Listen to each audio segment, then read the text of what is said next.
Mesa de debates. Oferecimento Unimed Dental. O plano odontológico da Unimed Juiz de Fora. Premium FM, sintonizada no seu bom gosto.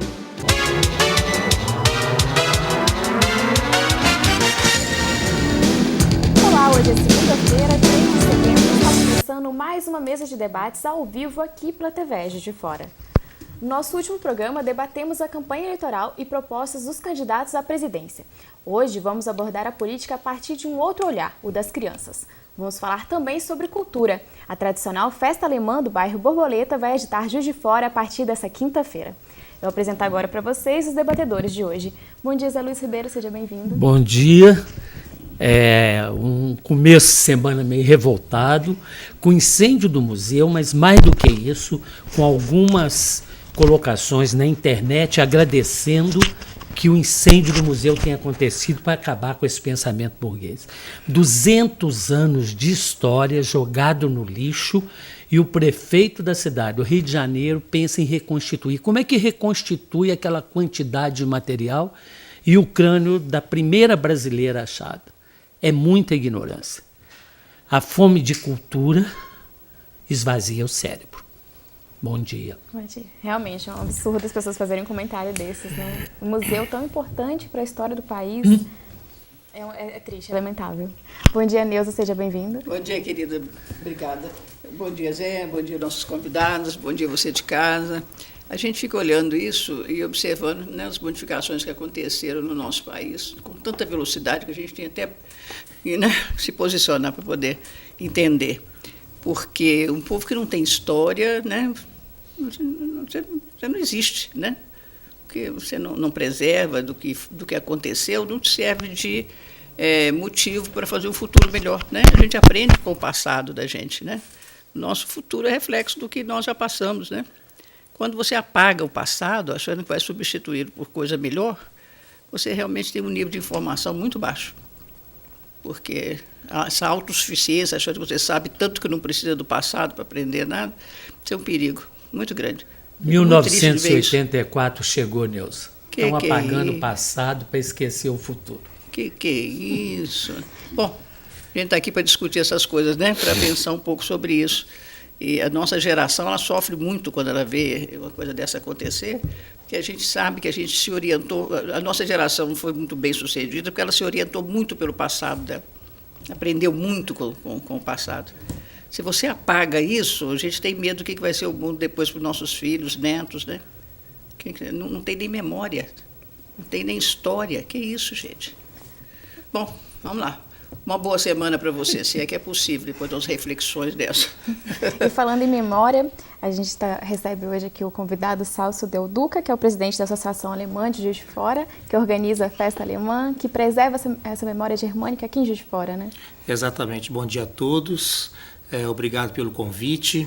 Com muito prazer que nós estamos participando de mais uma vez desse programa para trazer um pouco da nossa comunidade do bairro Borboleta, da nossa colônia alemã de Juiz de Fora e deste grande evento da cidade, essa vitrine bonita, positiva, né? Nós ainda acreditamos na cultura, acreditamos no conhecimento, na história, no saber e temos convicção de que só a partir disso é que nós vamos construir um país melhor.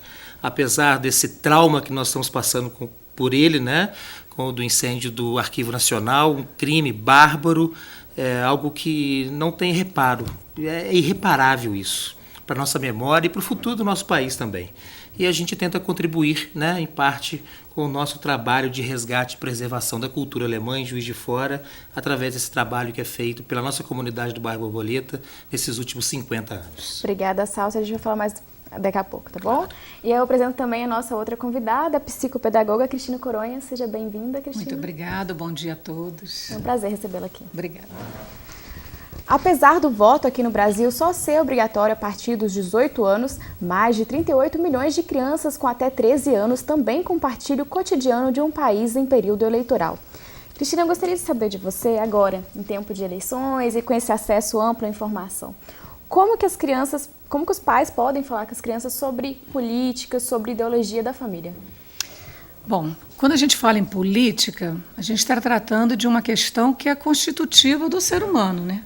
A política é essa possibilidade da gente se tornar cidadão, de exercer os nossos direitos e deveres, essa possibilidade de eu ajudar, de eu colaborar com a minha comunidade, com a minha própria vida, né?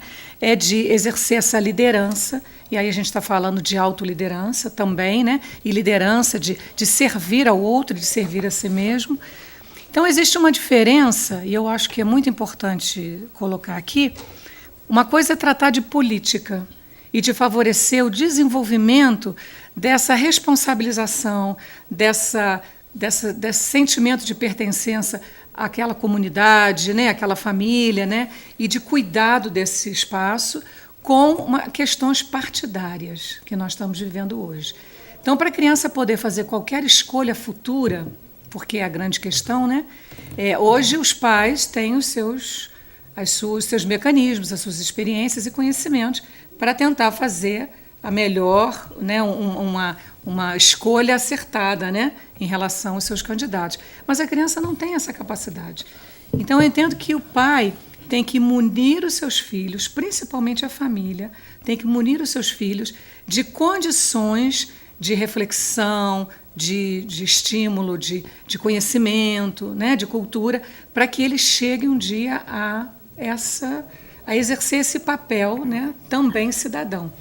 Mas no momento, quando a gente fala de infância, a gente está falando de uma época que o mais importante é fortalecer aquelas virtudes, aqueles valores morais, como cuidado com o próprio corpo, cuidado com o ambiente, a rotina, né? Quando o pai, junto com o seu filho, cria as normas da casa, né? Sempre ele numa posição hierárquica de organizar, né? Mas ouvindo o seu filho, oferecendo a ele o direito de se colocar, de opinar sobre as questões da casa, quando ele cuida da pracinha, dos brinquedos da pracinha. Então, é esse o maior trabalho que qualquer responsável pela educação de uma criança, e aí seja família ou escola, a gente pode dar, né? É formar essa base que ela vai ajudar nessa unidade humana, a partir desses valores morais que vão gerar um comportamento ético. Eu acho importantíssimo o que você está falando, porque começa no quarto da criança. Como ela arruma seus brinquedos, como ela tem responsabilidade. Tem uma brincadeira, Jovem Pan tem um personagem maluco, a Sandra, que ela põe o filho no judô, e lá no judô eles se ensinam a varrer o tatame. Então ela fica muito revoltada, manda a babá e varrer o tatame. Aí o professor explica para ela que isso era a filosofia do judô. Ela matricula a mulher na mesma turma, porque aí ela varre o tatame e faz segurança do menino.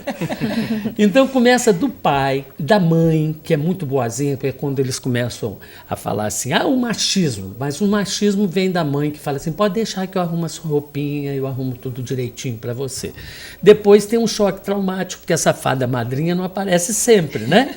Tem uma manhã, quando ele vai estudar fora, que ele ora que a mesa não está posta, cadê aquela fada do dente que não existe mais? Uhum. Então, eu acho que quando você coloca esse problema ético avançando, é muito importante. Mas como é que esse pai de hoje, essa mãe de hoje, ela não é mais uma dona de casa, nem é a rainha do lar, não é nada disso. Ela é uma mulher que trabalha para poder suprir os bens da família, porque o salário mínimo não dá mais para resolver isso. Como é que você coloca essa criança que fica ao Deus dará, num certo sentido, ou com uma babá que põe um Rei Leão para a criança assistir até não querer mais e ela ficar mais tranquila? Como é que você coloca essa situação? Então, a gente vive uma realidade diferente mesmo. Mas eu sempre digo, né, coloco isso para os pais, que no momento em que você assume essa função de educar o seu filho, você tem que criar meios para que isso aconteça de forma assertiva e de forma mais positiva possível. Então, assim, vai desde a seleção das histórias, da seleção dos desenhos animados, vai na arrumação do quarto, vai na organização da sua mochila, né? Então, são regrinhas que os pais podem começar a criar no seu espaço, né? Que eu digo assim, nessa comunidade mais próxima, para que a criança vá adquirindo isso. E tem que colocar na agenda, os pais têm que agendar com os filhos um horário diário. Tem que ter um momento em que o pai sabe que ali, através das suas palavras, do seu exemplo, da contação de alguma história da vida dele ou da vida, né, da história, né, do mundo, ele vai passar aqueles valores. Porque como é que a gente forma política? É principalmente pelo exemplo.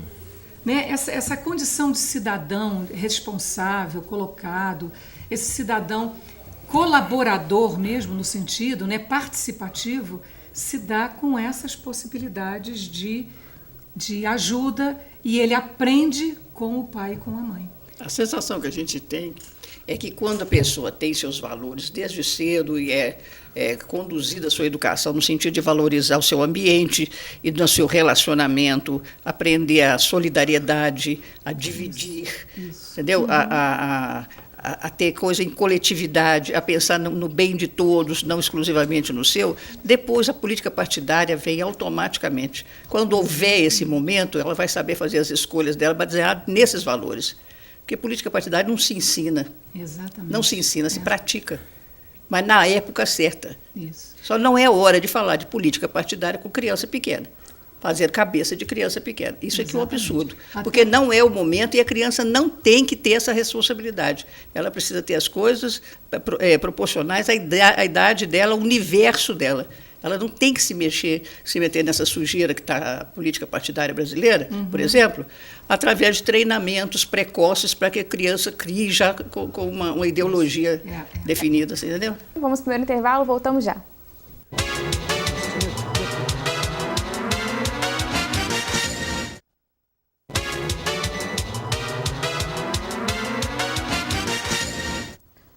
Voltamos com a mesa de debates ao vivo aqui pela TV Juiz de Fora. Cristina, você gostaria de comentar a fala da Neuza no último bloco? Isso.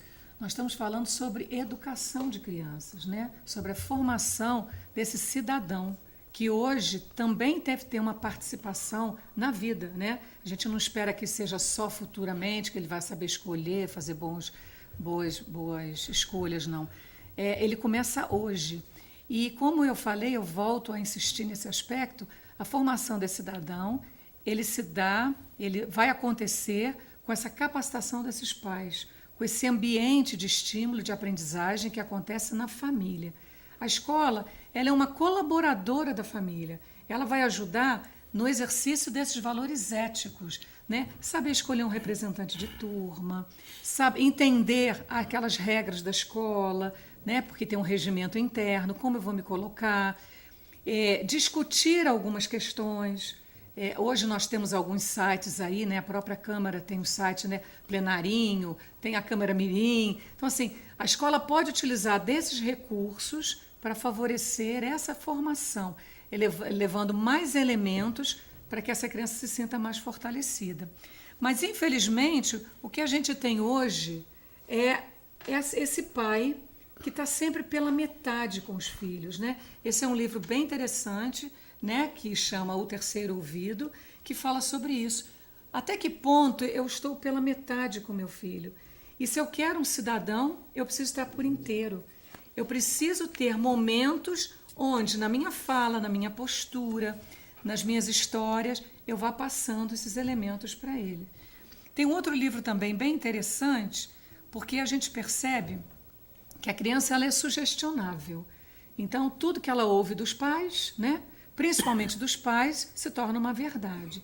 Então, os pais têm que ter muito cuidado com as afirmações, né, com o que passa para a criança. Alguns pais envolvem os filhos nessas questões partidárias, né? Então, é importante, se isso acontecer, que seja de forma bem reflexiva, levando a criança a pensar, explicar as razões, contar as histórias, né, fundamentar isso com perguntas, com argumentações, para a criança começar a fazer, né, a organizar essa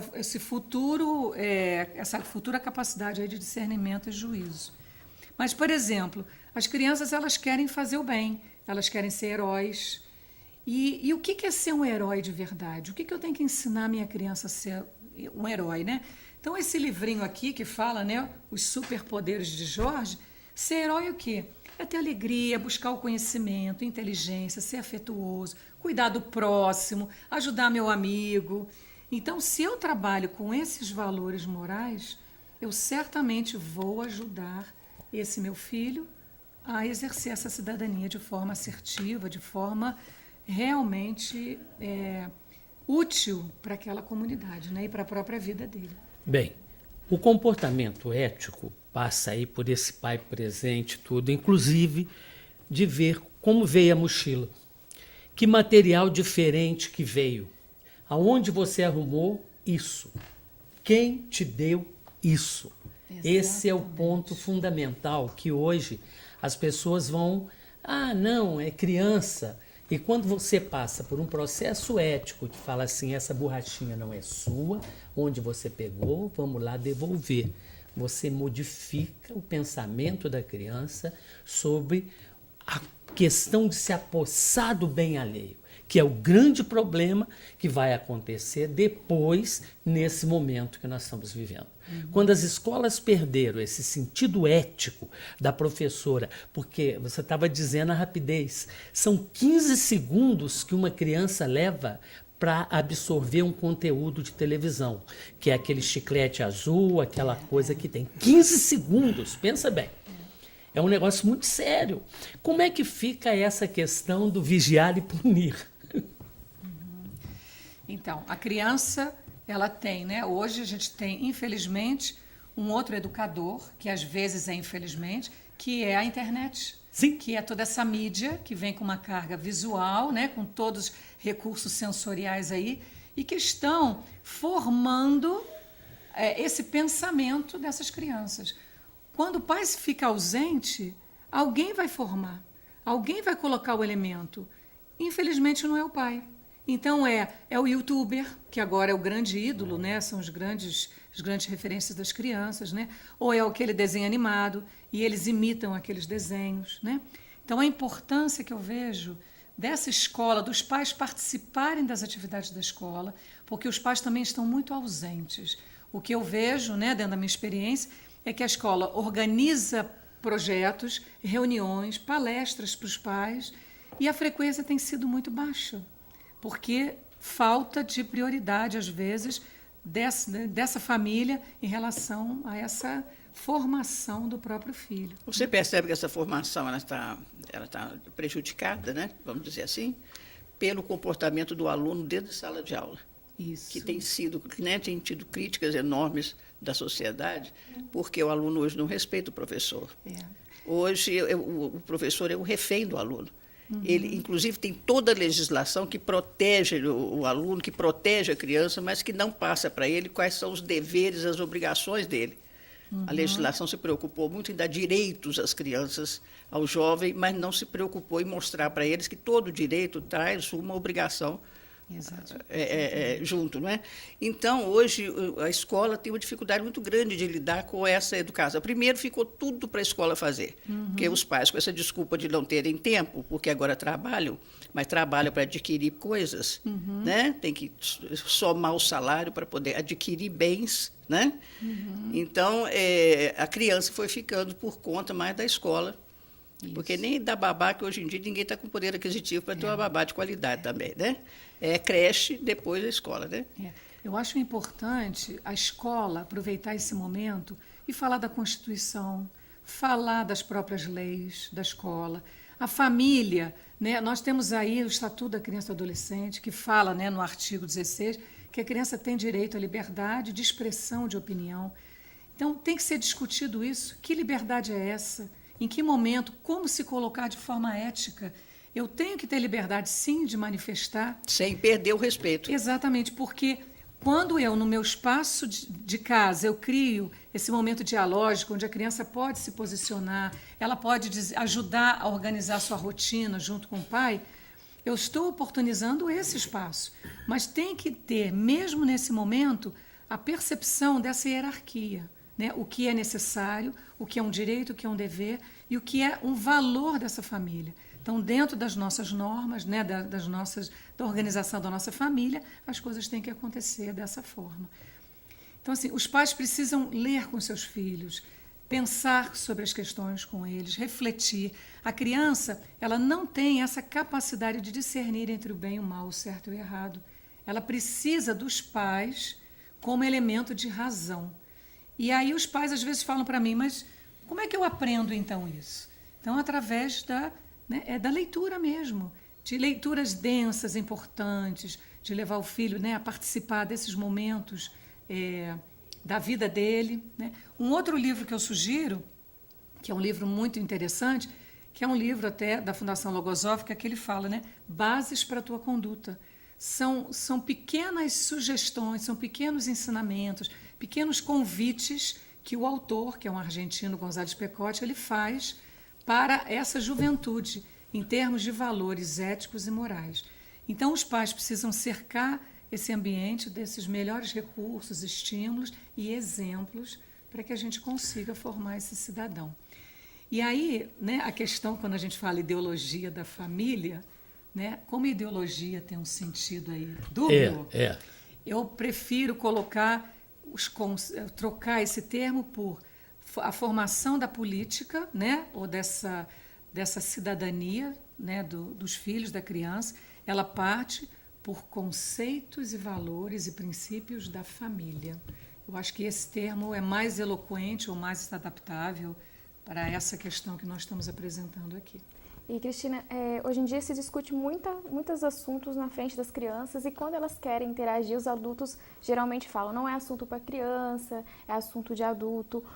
Apesar de serem assuntos complexos, como a política, os pais seria interessante eles fazerem analogias que remetem ao mundo da criança. Como que eles poderiam lidar com esses assuntos com as crianças? Isso. A criança, ela é totalmente sugestionável. Ela não tem opinião própria, né? A criança nasce com 3 grandes capacidades. Ela observa tudo, ela imagina, né, com aqueles elementos e ela guarda na memória todos esses recursos. Então, a criança ela não tem ainda experiência, ela não tem elementos de reflexão. Quando ela ouve os pais nas suas conversas, ela ouve e vai guardando na memória aqueles elementos sem discernimento nenhum. Mais tarde, quando chega a idade da razão, que é a adolescência, é como se ela abrisse esse baú, né, e fosse analisar, né, esses elementos que ficaram ali. Então, os pais têm que tomar muito cuidado com as palavras que eles proferem, porque a palavra também é um valor ético e ela precisa ser colocada de forma adequada quando está na frente do filho. Então, esse cuidado na sua postura, no seu posicionamento diante do filho. E fazer as considerações, né, livremente quando estiver sem eles. Mas existe uma coisa que é absolutamente enlouquecedora, que é o pai com a criança no carro e ele no trânsito. Embora ele fala para o filho, não pode falar palavrão, não pode fazer, mas cada cortada ele faz um repertório de todo tamanho. Então existe a prática e existe a moral da história. E durante muito tempo, né? Irmã Neuza sabe disso.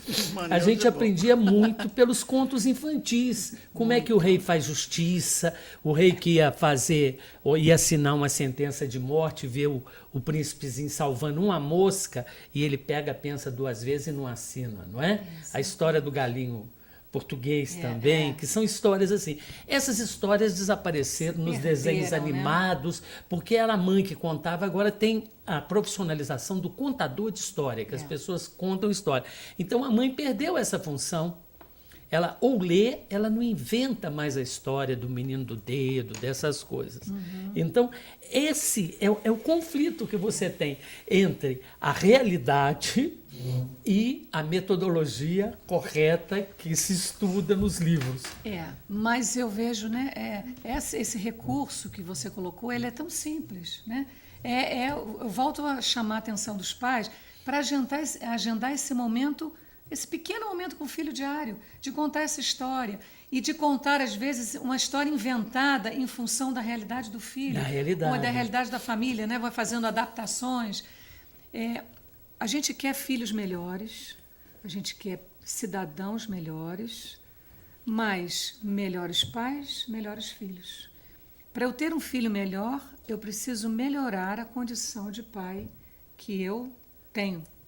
Então, isso vai por uma reeducação, por uma capacitação, por um controle dessa, né, como você colocou, controle das minhas palavras, a contenção em relação aos meus comentários de política, entendendo que naquele momento eu tenho que fazer apreciações mais leves, mais oportunas, porque aquilo vai ficar na mente do filho e pode servir de forma positiva ou negativa, né? Dependendo do argumento ou do estímulo que for colocado. Eu acho que o pai tem um elemento forte para ver a conduta que ele deve adotar, quando a conduta que foi adotada com ele.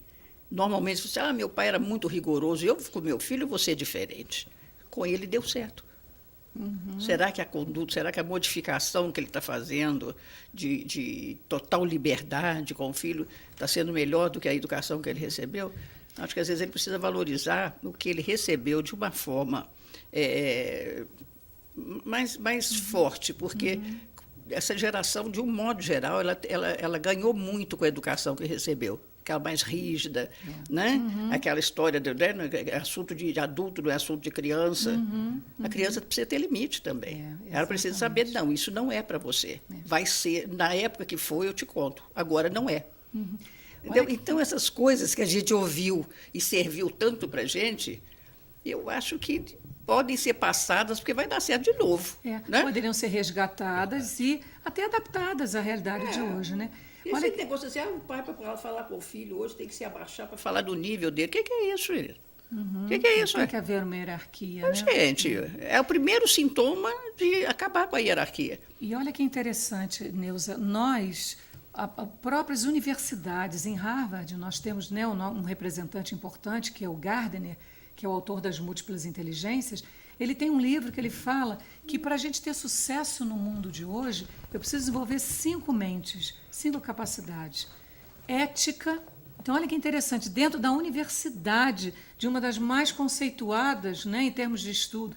Então, eu tenho que ter ética, respeito, eu tenho que ter criatividade, capacidade de síntese, e eu tenho que também saber ouvir. Então, os próprios estudos científicos vem enfatizar isso, a necessidade desse respeito, dessa ética e da disciplina, que são bases para qualquer atitude civilizada, né, no nosso mundo presente e futuro. Eu nunca vi uma coisa para fazer um efeito tão positivo na vida da gente como um não. Questão do limite. O né? sim, ele não ajuda em nada, mas um não, ele era muda um o seu processo caminho. de negociação no nosso tempo. Pergunta seu pai. Isso é política. Não, pergunta sua mãe. Aí você ficava igual Cristo, de herói. Você está entendendo? Mas pode ou não pode? Não, seu pai que sabe. Isso é doloroso. Mas exercita um processo de modificação de pedido. Mas eu acho que vocês colocaram uma coisa importante, que é a terceirização. A criança de 2, 3 anos está na aula de inglês às 7 horas da manhã até às 9, depois tem a aula de balé, depois tem a aula disso, tem a aula daquilo, e ela não tem tempo para brincar. Exatamente. Ela tem que brincar na escola. Aí os professores têm que inventar a brincadeira em inglês, em francês, para a criança poder ficar animada dentro de sala de aula. Mas ela fica esgotada, porque com 2 anos ela já recebeu um celular e está com ele na mão brincando no joguinho, ele reconhece tudo, as cores todas. E é a brincadeira com o corpo que ajuda na construção desse caráter sadio.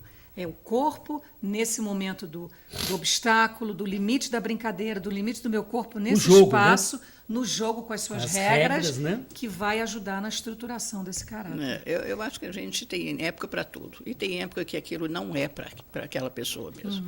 Você tem que saber qual faixa etária que o assunto comporta, que aquele ensinamento vai ser bem recebido, que a pessoa tem capacidade de entender aquele ensinamento.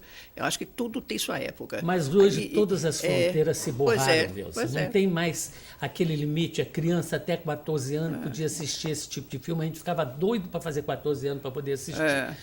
E agora não, porque a criança tem internet. Na internet ela vê qualquer filme.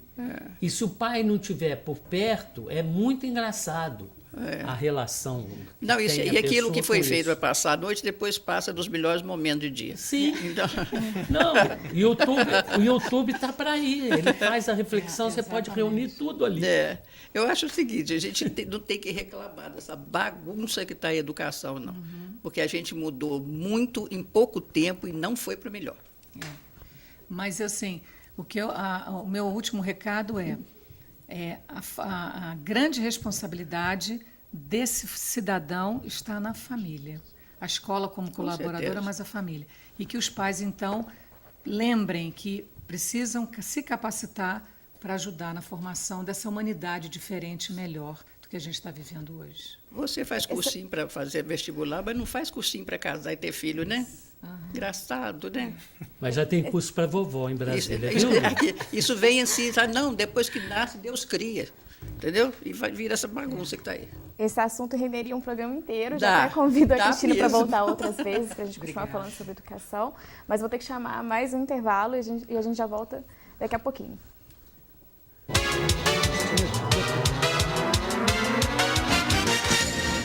Mesa de debates. Oferecimento Unimed Dental. O plano odontológico da Unimed Juiz de Fora. Premium FM, sintonizada no seu bom gosto.